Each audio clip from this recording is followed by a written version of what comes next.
Much like the ill-fated flying car, the idea of a robot housemaid has always been a staple of failed future predictions. Now, I'm not gonna lie, I've been waiting all of my life for the robot maid, because I don't like to vacuum or to do the dishes or whatever else I'm supposed to be doing. But I'm starting to lose confidence in this whole idea, because for the past 80 years or so, a lot of people have been saying it's right around the corner. This technology, we're so close, but it never seems to be quite ready for the prime time. And I've given up hope that it ever will. So I'm going back to the past, to find some weird robots, some funny beep boops that make me giggle. There's a lot of robots, a lot of weird robots that have popped up over the 20th century, and, well, I want to talk about them. Should be a good time, lots of fun. But before we get into all of that, it's time to thank this week's sponsor. War Thunder is the most comprehensive vehicle combat game ever made. Play using more than 2,000 planes, tanks, helicopters, and ships in dynamic combined arms combat. Every single vehicle features incredible detail and is modeled down to their individual components, offering a highly immersive experience. The collection of vehicles in War Thunder spans over 100 years of development, all the way from the 1920s up to the modern day. Whether you're looking for a fast-paced, action-packed match or prefer a more tactical, realistic experience, War Thunder has it all, offering intense PvP battles for all playstyles. War Thunder offers by far one of the most dynamic and detailed vehicle damage models in gaming. No HP points here. All of this is presented with the game's gorgeous 4K visuals and authentic sound effects. The sheer scale and scope of this game is mighty impressive indeed, so go play War Thunder for free on Xbox, PlayStation, or PC using the link in the description. If you're a new player or haven't played in the past 6 months, you can get yourself a large bonus pack, including a premium account, multiple premium vehicles, an exclusive 3D decorator for your vehicles, and so much more. This is only available for a limited time, so act now. Go play War Thunder today. Okay, back to the robots. The first robot I want to talk about appeared on the June 16th, 1966 broadcast of BBC's Tomorrow's World. This TV show would often, showcase a lot of future technologies from various creators. Sometimes the stuff they showed off would actually change the world, and sometimes it was just kind of silly. To start off, we're introduced to a woman who's reading, I guess. I don't know. But what is this? Somebody is at the door. And rather than get up and check who it is herself, she asks Mabel to do it. And who's Mabel? What's a Mabel? Oh, look, what did you guess? It's a robot.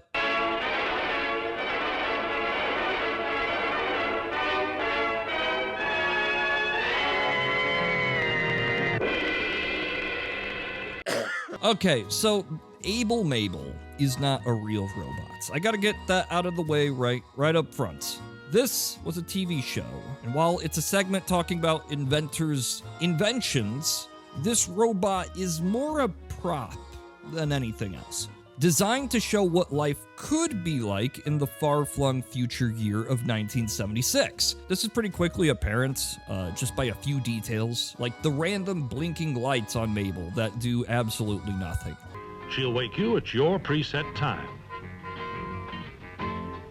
She'll bring your morning tea brewed just how you like it.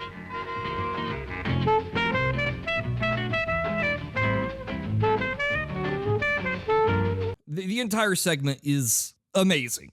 The music choice, perfection.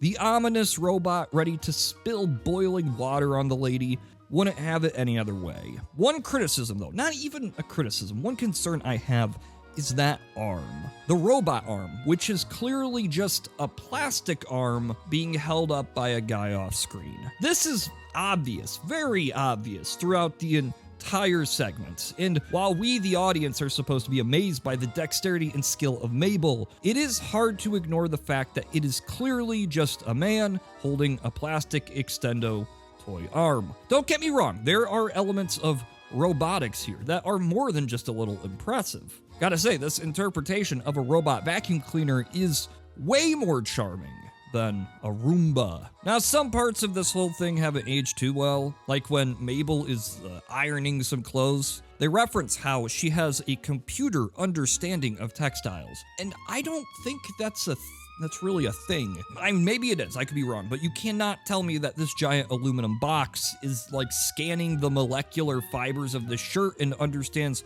the perfect way to get the wrinkles out. So we get to see that Mabel isn't just a housemaid. No, she can leave the home and enter the real world. She can walk your dog. This is cool. She can even go to the grocery store for you. She could do your shopping for you.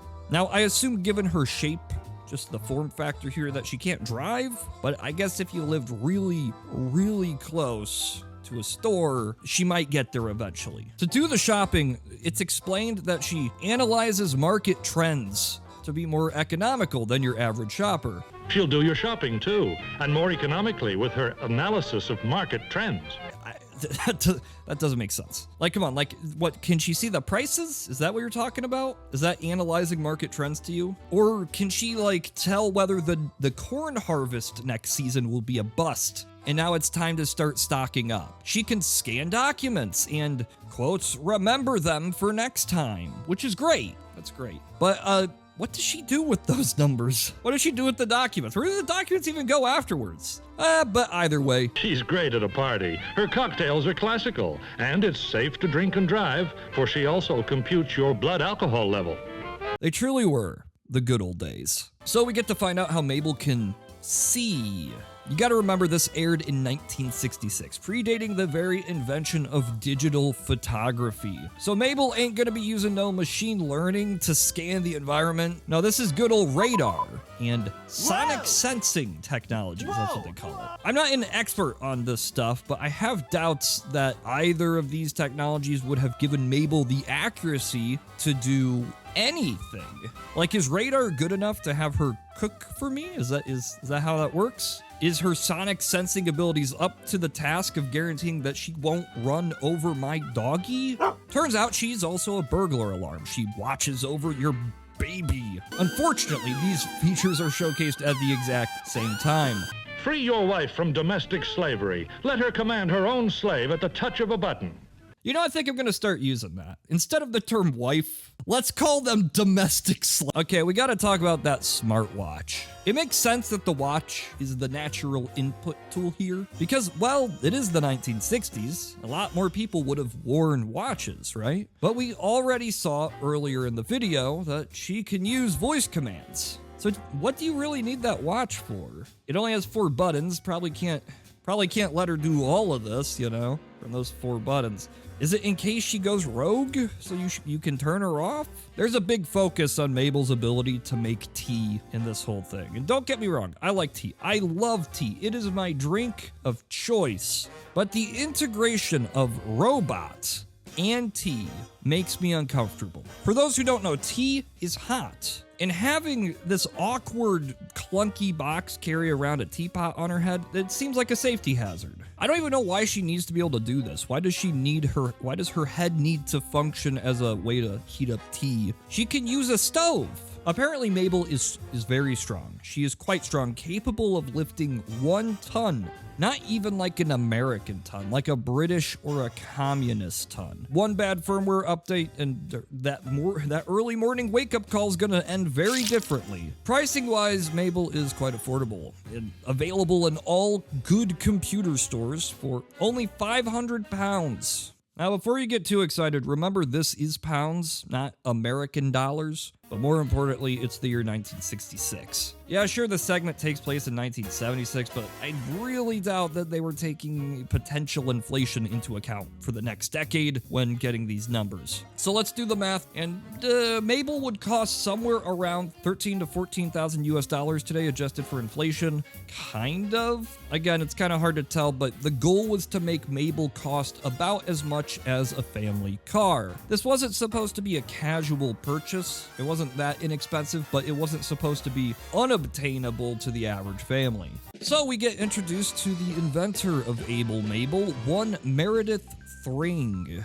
Thring was a well-known futurist, mildly well-known futurist. He was also the head of the Department of Mechanical Engineering at Queen Mary College at the University of London. The real important detail here, though, is Department of Mechanical Engineering. He goes over explaining how Mabel works.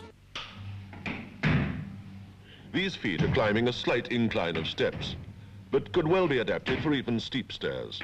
Already this device is being considered for carrying thalidomide children who can't walk. Yeah, imagine that in a wheelchair. Little Johnny coming to school in his clamping machine. I've always liked to see how inventors tackle the problem of getting a robot to go upstairs. Unless everybody just decide to get an elevator installed, robots are gonna have a hard time moving between floors, you know? Sure, you could have a robot that has legs, but that's gonna be hard to balance, especially with 1960s technology. Instead, we get the clamping, the clamp. Just a lot of this action. Now they even admit that this looks primitive, it's early in development, but I don't know, I have my doubts whether this would have ever really taken off. It's clever, don't get me wrong, but what if you had a robot that moves around, moves upstairs with this technology, and like somebody pushes her over? What's stabilizing her from not falling downstairs and crushing my doggy? We get to see the arms, the 3 arms of Mabel, and how they're each designed to hold specific things, to do specific things. Very creative, very clever, and definitely a more realistic and practical interpretation of how a robot could hold things. A lot more innovative than just having fingers, you know? All of it very impressive, great stuff, love it. But one important detail is skipped over. How does she work? How does Mabel work? The answer, she doesn't. She doesn't work.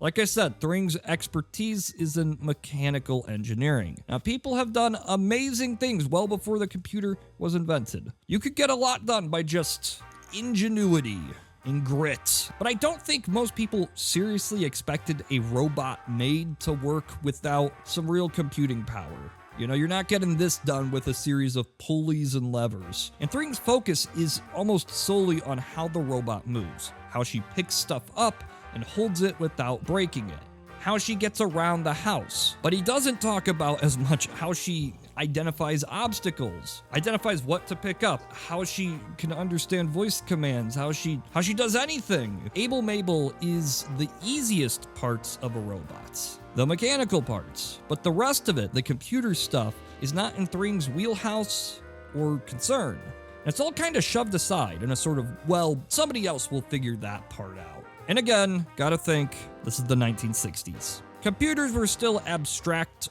not entirely well understood things unless you worked regularly with computers. I imagine Thring had a decent grasp on the technology, but nobody really knew how these things would be used in the home, how big they'd be, or what capabilities they might have within the next decade or two or beyond. Thring claims that with £1 million, he could develop a robot that could be sold in the home for the price of a car within 10 years. But we know with the power of hindsight that this would have never worked because the computers were not going to be there yet.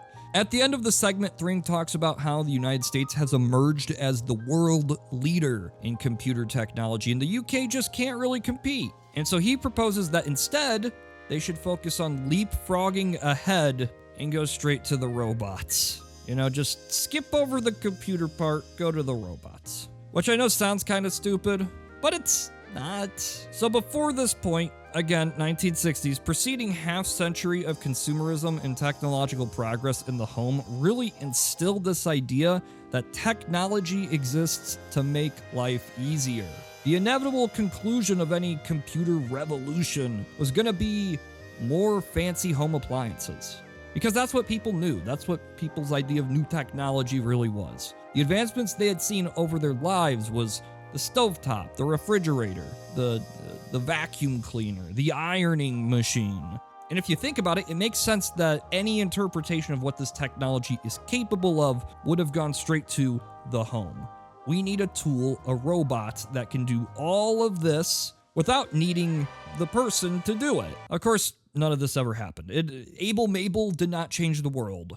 She did not get released to the public, and you probably don't have a robot housemaid. Depending on your perspective, Thring's designs were either ahead of their time, unappreciated as just the other aspects of robotics hadn't quite caught up yet, or they were just weird and he was trying to get research money.